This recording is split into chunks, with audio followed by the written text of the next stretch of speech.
tuulada aan joogno waxaa la yiraahdaa Ngomeni waa tuulo xeebeed dadka Soomaaliya ka yimaada Kismaayo xiriir leedahay la yiraahdaa ereyadan markii Kismaayo la aadayo badda la isticmaalaa badana waxay qaadanaysaa ku dhawaad saacadood ilaa 10 saacadood marka haddii calaaqad dawladeed uu jiro xiriir toos ay yeelan lahaayeen laakiin calaaqad toos maadaama aanay jirin labada dawladood ka wada dhexeeyay aanay jirin dooman oo si sharci darro ah jiro dadka halkan degan waxay u badan yihiin Baajuur ama Barwaani Kiswahili ku hadlaan Barwaani camal ay ku hadlayaan dhaqan ahaan waa dad isla laga soo bilaabo Malindi tuuladan ilaa Lamu markii la yiraahdo waxay isxigaan ilaa Braawi iyo dadka isku dhaqan yihiin waxa la sheegaa Cumaaniyiinta ereyadan haysan jirtay Portugiiska kaga dambeysay ilaa gumeystaha Ingiriiska laga soo gaaray u dhaxaysay Said Barqash inuu keenay dadkaan oo idin dad isla yihiin Zanzibar ka soo bilaabo Mombasa ku xiji Malindi Lamu Kismaayo Braawe dhulkaan oo idin inay isla yihiin waa dad maqaar ahaan Kenyada kaleeto aanan ahayn aanu ekaan Kenyada kaleeto Barwaani aan iraana annaga Baajuuna la yiraahdaa halkaan Soomaaliland waa la yiraahdaa tuulada aan joogno waa Ngomeni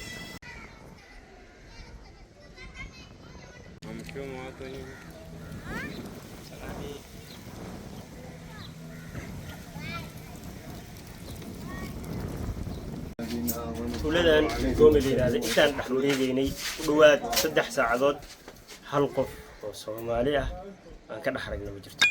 dadka inta joogo idil inta ugu badan islaam waaye badayna ka shaqeystaan wax soo saarkeeda ama tuulada wax soo gala ama dhaqaalaheeda inta ugu badan wuxuu ku tiirsan yahay badda wax ka soo baxay dadkoo idil guriyashooda iska joogaan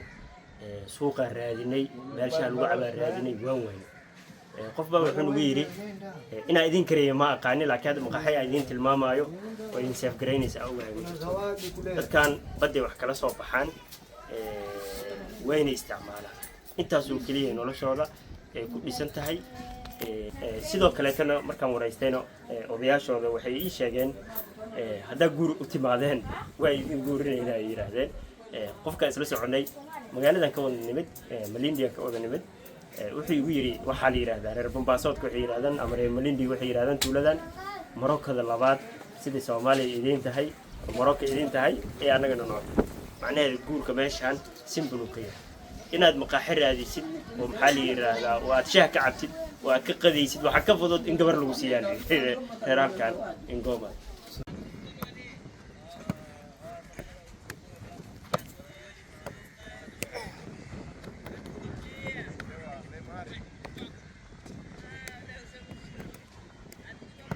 waa magaalo islaam dadku inta ugu badan degan islaam waaye sida ka muuqata gabdhahooda xijaabada Ngomeni intaan dhex soconay xaafad ay noo dhiibaysay inkastoo tuulo ay tahay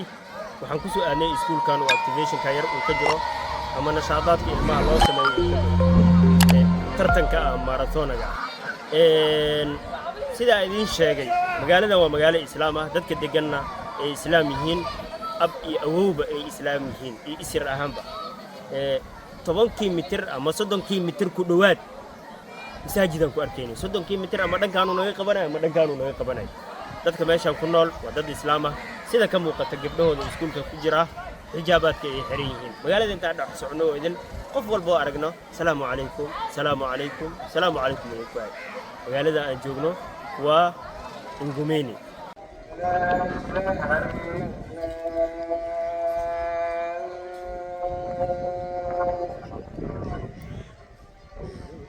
السلام عليكم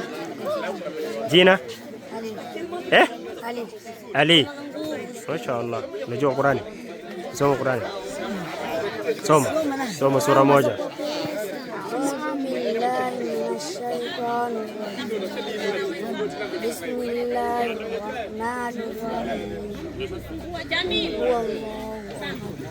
الله الصمد لم يلد ولم يولد ولم يكن له كفوا احد ما شاء الله ما شاء الله Ngomeni mimi ni mzaliwa hapa. Ay tira anigu halkan aan ku waxbartay dugsiga hoose dugsiga sare waxaan aaday meel la yiraahdo Galana Secondary halkaas aan ku soo dhalaystay dugsigayga sare kadibna halkan aan soo laabtay waxaan ka shaqo bilaabay dugsiga aan ka baxay aniga ee dugsigayga hooseeyay ilaa haddana muddo taqriiban 25 sano halkan aan macallin ka ahay magaalada qadiim waaye 1950 ayaa la aasaasay waxay ahayd bad iyo barri baadiyana way ahayd iskool ma lahayn qayb wax laga barto ma lahayn in odayaasha magaalada ka mid ah ayaa dhulkiisa bixiyay in laga aasaaso meel goob waxbarasho si tacliim ama waxbarasho ama aqoon u kororsadaan halkan waxay tiri laba nooc isugu jiraan dadka dad islaamnimada ku dhashay iyo dad soo galay waxay tiri waalidiinta iyo aabbahay iyo hooyada awiyaalka way soo islaameen laakiin aniguna islaamnimada waan ku dhashay awlaadayda anigoo islaamnimada ku dhalanay waan ku barbaarnay islaamnimadana xoog badan diin ahaan ay tiri halka deegaanka inta badan Soomaaliya ku yar yihiin hal iyo dhif ay ku yimaadaan uma badno cidda u badan waxay dhahay waa cid la yiraahdo sawaaxiliga ama baajuunta ama reer xebeedka ama gibil cadka ama baraabaha ama shaanshaha ayaa u badan waxaa kaloo labeesa cid la yiraahdo geeriyama geeriyaduna waxay badan tahay tuulooyinka iyo xagga beeraha iyo duur ay u badan yihiin marka magaalada waa magaalo muslimaad qolbo muslim ku soo dhawaado cid walbana waxa la leeyahay waa magaaladiisii